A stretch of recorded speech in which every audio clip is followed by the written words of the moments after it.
Do'stlar, YouTube'dagi Zombi.uz kanalimizda ham doim shunday zo'r videolar chiqarib boryapmiz. Kanalimizga silkani kommentlardan topasiz. Biz esa boshladik. Film boshida bir bola qo'lida arqon bilan yovvoyi bo'rining tumshug'ini mahkam bog'laydi. Xavfsizlik texnikasiga amal qilgan yaxshi-da. Bu axir bo'ri, mushukcha emas. Biroq u yirtqichga ozor bermaydi. Aksincha, jarohatlarni ehtiyotkorlik bilan tozalab, g'or ichiga joylashtiradi va tunni uning yonida o'tkazadi. Ertasi kuni ertalab Azizbek ko'zini ochsa, kutilmagan sovg'a. Bo'ri arqonni allaqachon yechib tashlagan va unga qarab tishlarini g'ijirlatib turibdi. Bola qo'rquvdan haykaldek qotib qoladi. Ammo bir mantiqiy fikr xayolidan o'tadi. Agar bu maxluq uni yemoqchi bo'lganida, tunda uxlab yotganida allaqachon kechki ovqat qilib bo'lardi. Yigitcha jasoratini yig'ib, titrayotgan qo'llari bilan unga suv uzatadi. Bo'ri qarshiliksiz suvni simira boshlaydi. Shundagina Azizbek biroz nafasini rostlaydi. U shunchaki rahmi kelib qutqargan bu hayvon kelajakda insoniyat tarixini o'zgartirib yuborishini xayoliga ham keltirmagandi. Keling, voqeani bir necha kun ortga qaytaramiz. Azizbek baxtsiz hodisa tufayli qabilasidan ajralib, kimsasiz yovvoyi tabiatda yolg'iz qolgan edi. Oziq-ovqatsiz, ekstremal parhezda yashayotgan yigitcha hasharotlar yeb kun ko'rardi. Lekin bu parhez nafaqat unga, balki yonidagi jarohatlangan bo'riga ham yoqmayotgandi. Shuning uchun umrida chivinni ham ranjitmagan yigitcha yuragini tosh qilib, bo'ri uchun quyon ovlaydi. Ammo yigitcha xursand bo'lib, olov yoqish va go'shtni qovurishga hozirlanayotganida, bo'rining ichidagi yovvoyi ochlik instinkti uyg'onib qoladi. U taomni Azizbekning qo'lidan yulib olish uchun tashlanadi. Bo'rining bezligini ko'rgan yigit ham bo'sh kelmaydi. Xom go'shtdan bir bo'lakni o'z tishlari bilan yulib oladi. Bu hududda kim xo'jayin ekanini ko'rsatib qo'yishning antiqa usuli albatta. Azizbek yaxshi bilardi. Agar hozir bo'yish kelsa, quyonning ketidan o'zi ham bo'riga ikkinchi taom bo'lishi hech gap emas. Baxtga ko'ra, gulxan baland yonib ketadi va ko'tarilgan olov yirtqichga bu yerda kimning mavqei balandligini yana bir bor eslatib qo'yadi. Azizbek olov yonida maza qilib qovurilgan go'shtni yerkan, boyagi vahshiy bo'rdan asar ham qolmagandi. U vaqti bilan ohista g'ingshib, xuddi menga ham ozgina qoldir degandek, intizor ko'zlari bilan go'shtga tikilardi. Yigit ovqatlanib bo'lgach, hayvonning butunlay bo'ysunganiga ishonch hosil qilib, unga bir bo'lak go'sht tashlaydi. Adashmang, bu shunchaki saxiylik emas, balki qat'iy qoida edi. Men senga ovqat va boshpana beraman. Sen esa mening aytganimni qilasan. Xullas, uy boshqaruvi endi bolaning qo'lida. Azizbek bo'ri uni tan oldi deb o'ylab, o'sha tunda unga yaqinroq yotishga harakat qiladi. Ammo bo'ri hali vizasiz rejimga tayyor emasdi. U irillab, tishlarini ko'rsatadi. Ishonchsizlik muzlari erishni boshlagandi. Lekin uning butunlay erishi uchun hali biroz vaqt kerak edi. Tun yarmida bo'ri uzoqlarga qarab uvullay boshlaydi. Bu uning o'z galasiga bo'lgan sog'inchi edi.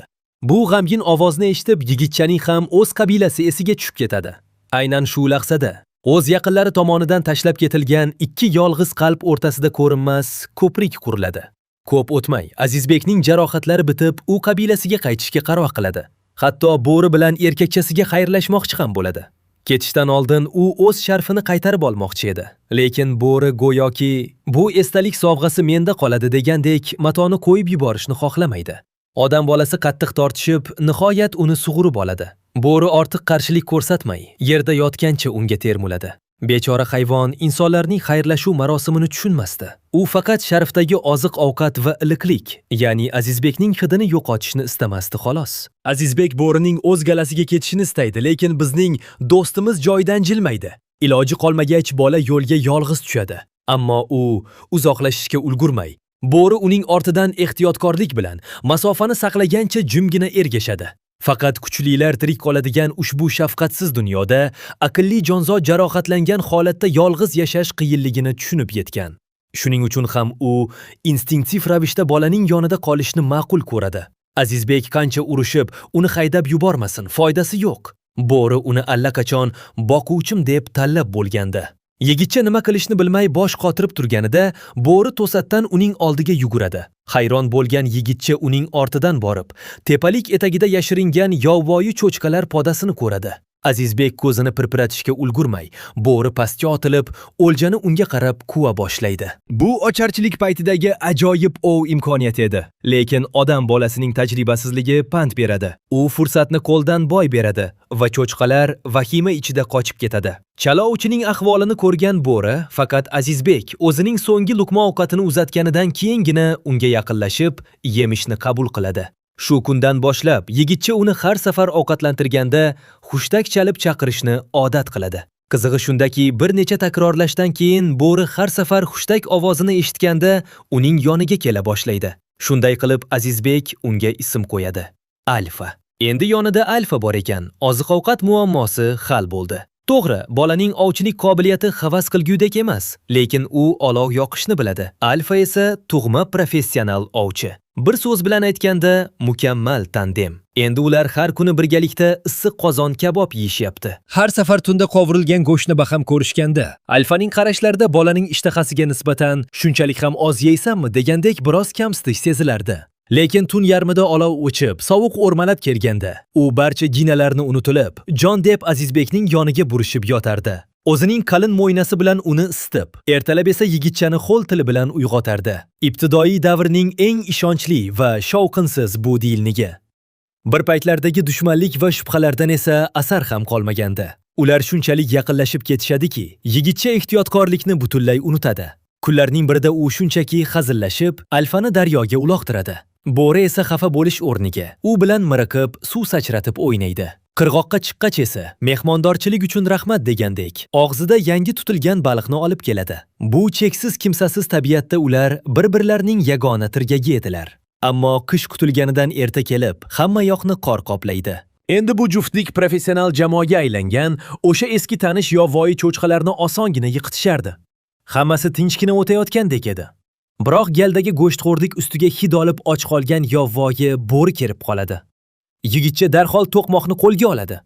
Lekin yaqinroq qarasa, uning ortida butun boshli gala turibdi. Azizbek nima bo'layotganini tushunishga ulgurmay, Alfa o'zi oldinga chiqadi va kutilmagan voqea yuz beradi. U yetakchi bo'rining bo'yniga mehr bilan ishqalanadi. Ma'lum bo'lishicha, bu ashaddiy yirtqich Alfaning uzoq vaqt yo'qolgan qallig'i. Gala esa uni qidirib yurgan ekan. Alfa ortiga Azizbekka qaraydi. Uning ko'zlarida ham ketishni istamaslik, ham o'z oilasiga qaytish sog'inchi qorishib ketgandi. Azizbek hammasini tushunadi. Yuragi ezilsa-da, do'stini erkinlikka qo'yib yuborishi kerakligini anglaydi. Eng yaqin hamrohini yo'qotgan odam bolasi arosatda qoladi. Ichida qol degandek baqirgisi kelsa-da, Alfani oilasi shu gala ekanini, uni xudbinlik qilib ushlab tura olmasligini bilardi. Shunday qilib, u yana o'sha kimsasiz va zerikarli hayotiga qaytadi. Kunlar sovuqlashib, osh-ovqat kamaygani sayin, yigitcha uning issiqligini va yonidagi o'sha so'zsiz xavfsizlik hissini har qachongidan ko'proq sog'ina boshlaydi. Kunlarning birida sayohat paytida Azizbekning omadi chopmaydi. U muzlagan ko'lga yiqilib, muz tagiga kirib ketadi. Muzli suvda jon hovuchlab kurasharkan, tepadagi qatlam orqali kimningdir sharpasini ko'rib qoladi. Taslim bo'lish arafasida turgan bola so'nggi kuchini yig'ib, muzning yupqaroq joyiga qarab suzadi va pichog'ini sanchadi. Ammo u o'zini yuqoriga tortishga ulgurmasidan, boyagi sharpa, ya'ni g'ayratli qutqaruvchimiz yetib kelib, uning qo'lidan mahkam tishlaydi va muz ustiga sudrab chiqaradi. Boshidan oyog'igacha ho'l bo'lgan yigit qaltirab yotganida, haligi jonivor uni yupatib yuzini yalaydi va qalin mo'ynasini unga bosib, isitishga harakat qiladi. Ha, topdingiz. Bu o'sha Alfa edi. Azizbek uchun qayg'urishni to'xtata olmagan sadoqatli do'st galadagi tayyor va to'q hayotidan voz kechib, uning ortidan kelgan ekan. Aynan shu sadoqat uni eng kerakli soniyada ko'l bo'yiga yetkazgandi. Yo'lga chiqqanlardan ko'p o'tmay, tabiat ularga navbatdagi surprizini tayyorlab qo'ygan ekan. Shiddatli bo'ron yopiriladi. Buning ustiga och giyenalar podasi ham ortlardan tushadi.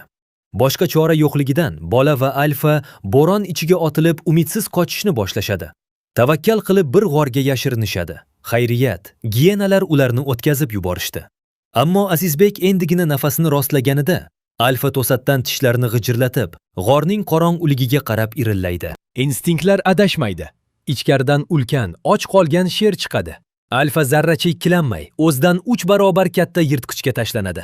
Urush oson kechmaydi. Alfa sekin-asta mavqeini boy bera boshlaydi. Eng og'ir pallada yigitcha qo'rquvni unutib, qo'lidagi kamonni tortadi-yu, o'qni sherga qaratib otadi. O'q nishonga tegib sher qulaydi, lekin Alfa ham arang tirik holatda yerga yiqiladi. Azizbek baqirib uni chaqiradi, ammo javob yo'q. To'satdan sherning jasad osti qimirlab, Alfa uning tagidan emaklab chiqadi. U o'zining holsiz tanasini arang oyoqqa turgizib, xo'jayini omon qolganiga ishonch hosil qiladi-da, keyin hushidan ketadi. Yuragi ezilgan Azizbek do'stining jarohatlarini tozalaydi. Buncha sarguzashtdan keyin Alfa u uchun shunchaki hayvon emas, oila a'zosiga aylanib bo'lgandi. Ammo sovuq kuchayib, jarohatlar og'irlashmoqda. Qabilaga tezroq yetib borish shart. Aks holda ikkalasi ham muz haykalga aylanadi. Ular kunlab yo'l yurib, nihoyat toshga o'yilgan qabila belgisini topishadi. Demak, navigator to'g'ri ko'rsatyapti. Lekin bo'ron quturib, bor kuchini yo'qotgan Alfa qorga yiqiladi. Yigitcha uning yonida tiz cho'kib, tasalli beradi. Alfa qimirlay olmayotgan bo'lsa-da, bolaning xayoliga uni tashlab ketish fikri mutlaqo kelmaydi. U og'ir hamrohini quchog'iga ko'taradi. Chunki Alfa endi uning sodiq akasi edi. Biroq inson organizmining ham chegarasi bor. Ko'p o'tmay, Azizbekning o'zi ham qorga yiqilib, ko'zi ketadi. U tushida uyda intizor kutayotgan ota-onasini ko'radi va ichida qandaydir g'ayritabiiy kuch uyg'onadi. O'sha kuch va qaysarlik bilan u qayta oyoqqa turib, Alfani quchoqlaydi-da, o'limga taslim bo'lishni rad etib, uy sari so'nggi qadamlarini tashlaydi. Sof iroda kuchi bilan harakat qilib, bizning mardlarimiz nihoyat qabila lageriga yetib kelishadi. Ammo umid darvozasi ochilganda, Alfa allaqachon o'lim yoqasida, batareyasi butunlay o'chgan edi. Bola uni ko'targancha lagerga kirib kelganida qabiladagilarning og'zi ochilib qoladi. Ayniqsa, yovvoyi tabiatda bir kun ham yashash tajribasi bo'lmagan o'g'lining bu mo'jizasini ko'rgan qabila boshlig'i hayratdan tepasoch tikka bo'ladi. Bola nafaqat o'lim changanidan omon qaytdi, balki uyga tirik bo'rni ham yetaklab keldi.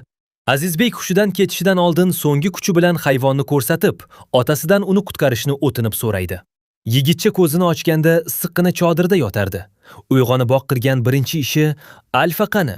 deb baqirish bo'ldi. Xayriyat, qabila tabibi o'z ishining ustasi ekan, bo'rini o'limdan olib qolibdi. Lekin yigit chuqur nafas olishga ulgurmay, tabib unga kutilmagan sirni ochadi. Alfaning qornida g'alati o'zgarish bor edi. Shundagina Azizbek haqiqatni anglab yetadi. U bilan hayot-mamot janglarida birga bo'lgan sodiq hamrohi aslida urg'ochi bo'ri bo'lib, o'sha tunda galadan ketganida allaqachon 2 qat bo'lgan ekan. Yigitcha qulog'iga ishonmasdi. Alfa qornida bolalari bilan sherga qarshi urushgan, muzli ko'ldan uni sudrab chiqqan va qor bo'ronlarda yuzlab kilometr yo'l bosgan. Ayol kishi baribir kuchlidir, hattoki u bo'ri bo'lsa ham. Bu cheksiz sadoqat bolani yig'lash darajasiga olib keldi. Keyinroq esa vaqt o'tib Azizbek ham, Alfa ham to'liq sog'ayib ketishadi. Alfaning mitti bo'richalari qabila ichida bolalar bilan birga chopqillab ulg'ayadi. O'sha kundan boshlab qabila har gal ovga chiqqanida qashqirlar ularga hamrohlik qiladigan bo'ladi va bu jamoa miloddan avvalgi davrining eng qudratli afsonasiga aylanadi. Aslida bu insoniyat tarixidagi birinchi itlarning paydo bo'lishi edi. Ular o'z genlariga sadoqat so'zini muhrlab, asrlar davomida inson bilan yonma-yon yashash uchun ilk qadamni tashlagan edilar.